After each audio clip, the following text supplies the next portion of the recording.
Yes, indeedy. I want the crew to salute me from the control room. No, you don't have to do that. Okay, welcome back, Steve Malzberg. I am so happy to welcome in our next guest, making his first appearance on this brand new Steve Malzberg show, which is almost a year old, believe it or not. But he was a guest with me several times at WOR Radio, once in studio, as a matter of fact, for one of his books at the time. Former Ohio Secretary of State, now Senior Fellow for Family Research Council. We welcome in Ken Blackwell. Hey, Ken. Hey, it's good to be with you. Good to talk to you. Very good to talk to you. Appreciate you coming on. All right, we got a lot to get to. So much to get to. There are so many goodies. Of course, they're really tragedies for the country, and we'll get to healthcare in a second. But I want to talk about something that John Boehner, I think he really stepped in it and really put his foot in it. Last week, when he, I guess it was revealed that the Republicans are holding not classes or something on how to talk to women, how candidates should approach women's issues, whatever. And he went on to say, yes, we need to be more sensitive to women. We're not sensitive enough. And it led Dana Bash to ask Eric Cantor, do you not know how to talk to a woman, sir?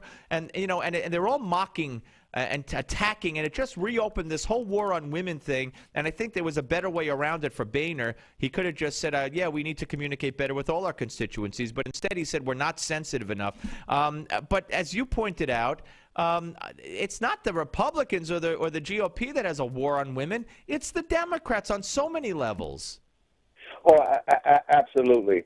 And look, you underscored a point that I made with some panelists yesterday on CNN State of the Union. Politicians can always learn to speak more effectively, take their principled policy positions and package them in words that actually invite understanding and support by a variety of constituencies. So any politician worth his or her weight should always be looking for ways to communicate more effectively. What many on the left and and within the Republican leadership establishment, what they're looking for is an abandonment of principle. Now, that's not more effective communication. That is wholesale sellout of principled positions. And I believe that, today Americans are struggling to revive and maintain a country in which the individual and not the state is sovereign. And so when I see an attack on religious liberty, I don't think I have any problems in communicating the wrong-headedness of that attack and what we need to do to push back. And if I look at the country in its entirety, it would take someone with his or his head stuck in the ground to say that Republicans have a difficult time of communicating their message. We control 30 governorships. There are 26 states where we control both the House and the Senate chambers. We are no minor league party in the American political landscape. And so for us to have folks in the mainstream media tell us that we're a bunch of knuckle-dragging Neanderthals, might be entertaining for them, but it would be foolish for us to start to respond to it as if they're making a good point. I couldn't agree with you more. And you know why they go on with this? Because they look at the national polling. You're so right. I would love Boehner to stand up there and say exactly what you said. Boy, do we resonate with women. Look at the governorships we have. Look at the state houses we have. You're absolutely right. And then to point out, hey, look at this. There's fewer women in the workforce now than ever. More women now than ever are worried that their husbands can't find a job, that their families don't have enough money. The Democrats have managed to frame the message, and with the help of a media that's always going to be there for them, Ken, always going to be there for them. The whole message to women, the whole basis of whether you're pro or anti-female is, are you going to pay for their birth control pills, which is insane to most women in this country. Oh, absolutely. Look, I've looked at poll after poll that basically framed the issue this way.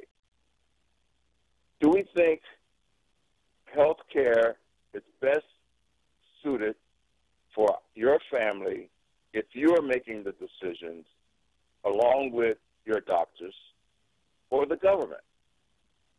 Hands down, across all sorts of demographic groups, people do not want to be wrung out of the equation of health care. They don't want control snatched away from them.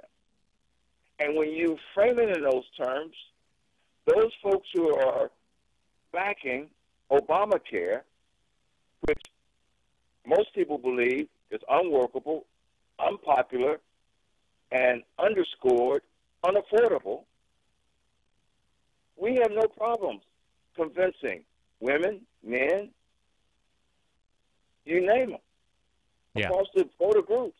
We have no problem in getting folks to say, enough already with this nonsense. Right. I mean, we even have the president now. After 5 years, the president has finally discovered government is ineffective and wasteful. Yeah, we're talking to Ken Blackwell here on the Steve Malzberg Show, the former Ohio Secretary of State, Senior Fellow Family Research Council. Let me ask you, we just did a story from Peter Schweitzer, who writes this in the Arena at Politico yesterday, that and I framed it this way. Imagine if I told you that the president and Kathleen Sebelius, since this fiasco of the rollout started on October 1st through November 30th, had not met once face-to-face, one-on-one. You'd say, get out of here. Well, not only have they not met since October 1st of this year through November 30th, one-on-one, they haven't met for over 3 years and 4 months face-to-face, ending November 30th of this year. I mean, what does that tell you, Ken, about this president? One, it tells me he has no confidence in his Secretary of HHS to have a clue about how to roll out a government program that is trying to capture 1/5 of our nation's economy. And two, that this guy doesn't have a clue as to what the inefficiencies are embedded in his health care program. And look, I say that not to say that the guy is incompetent. To the contrary, I think that this guy telegraphed. As a matter of fact, I've written a whole book on how he telegraphed what he was going to do. He laid it out for us. He wants to transform our market economy into a government-controlled economy and our family-centered society into a government-centered society. Yeah. He's told us this. Oh, I couldn't agree with you more. And you're right. So when people think that, he either has to be in so many respects either dumb like a fox or stupid, and I say, no. He's not a stupid man. I believe on every level he knows exactly what he's doing, whether it's supporting the Muslim Brotherhood in Egypt or, dissing Israel and what he's giving to Iran. And when it comes to our economy, stifling job growth by creating uncertainty and regulating companies to death and scaring business owners. They don't know what to do, what to expect. He knows exactly what he's doing, does he not? Yes, he does. Let me ask you just a fundamental question that I ask audiences all across this country. If you look throughout all of human history, you look at totalitarian regimes, authoritarian regimes, you look at big welfare state operations, what are the two things that they have in common? They all try to silence the church, and secondly, they all weaken, if not destroy, the traditional and natural family. Absolutely, and that's where your role at the Family Research Council comes in, no doubt, because you're absolutely right. And by the way, that fine book you were talking about is the blueprint, I'm sure, of the two books, Obama's Plan to Subvert the Constitution and Build an Imperial Presidency, which, according to Jonathan Turley, he basically has. Yeah, look, if you look at big welfare state operations, and you look at what he has said for now going on 7 years, This guy wants to transform our national philosophy, founded upon the primacy of the individual and the supremacy of God, to one founded upon the primacy of the collective good and the supremacy of the central or federal government. His big problem is that the Constitution of the United States stands in his way. So he looks for every way possible to go around it, to go under it, to jump over it, because he sees it as a stumbling block. Now, all you have to do is go to the second paragraph of the Declaration of Independence. We hold these truths to be self-evident. Well, my dad used to say that's a very sophisticated way of saying any knucklehead should be able to get that we're all created equal, that we're endowed by our Creator. Yeah.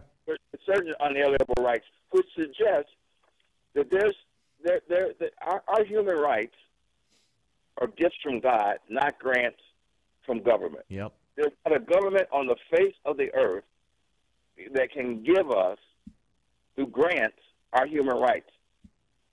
You know what? We organize our government to protect our basic, fundamental, and natural rights. And Ken, look what we're here. We only got a couple of minutes, but look what the right for women to receive their contraception free is the centerpiece in the so-called war on women that they blame Republicans for. And if you're for religious freedom, basically they're trying to knock down religious freedom by forcing religious institutions to provide that contraception. So it's all built around, that's how simplistic our media is, and that's how simplistic the Democrats think women are, is that, oh my gosh, above all else, we need our free birth control pills, because if we have to pay for them, our world will fall apart. So the heck with religious freedom. Republicans must be evil because we want our birth control pills. That's how little the media and the Democrats think of women. Oh, I agree wholeheartedly with you. Look, at the end of the day, you know, if a woman wants contraceptives, she can get them. But within the framework of our Constitution, if in fact I have a religious belief and I am an employer, I should have the right not to pay for her contraceptives. Absolutely, and you do. Listen, Ken, this has been great fun. I hope you'll come back soon. We'll call you, and I'd love to have you come back. If you're up in New York, give us a call. Let us know, okay? That's a promise. All right. You have a Merry Christmas in the meantime. Merry Christmas. Thank you. Ken Blackwell, ladies and gentlemen, former Ohio Secretary of State. See, we got Jared Max coming up with sports in the next segment. So I'm saying former Ohio State Secretary. No. Former Secretary of State of Ohio. It's a little state somewhere. You might have heard of it once or twice. And senior fellow at the Family Research Council. We just had Tony Perkins on the other day. All right, we're coming back. Final segment, sports, Jared Max, and me, and you, Steve Malzberg Show, Newsmax TV and radio.